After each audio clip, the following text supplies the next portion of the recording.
This Campus Portal tutorial will show you how to view and print your course schedule. Begin by logging into the Campus Portal. Then, in the upper left-hand corner of the screen, click on the Students tab. This will bring up a new left-hand menu. We're looking for Students Home. Clicking on that will bring up a new submenu. Here we're looking for Student Schedule. Make sure that you have selected the term that you're looking for, in this case, Fall 2019-2020, and then hit Search.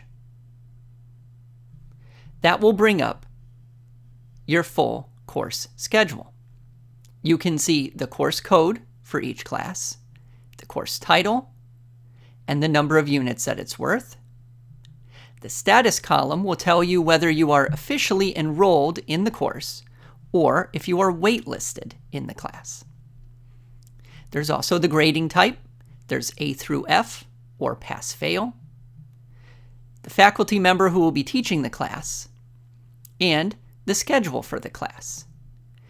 T and R stand for Tuesday and Thursday. MWF stand for Monday, Wednesday, Friday. S is for Saturday, and U is for Sunday.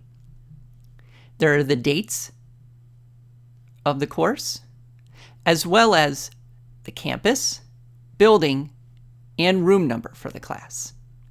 If you need to print your schedule, navigate to the upper right-hand corner and click on the print icon. If you have any difficulty viewing or printing your course schedule, please reach out to the Office of the Registrar at registrar@ndnu.edu.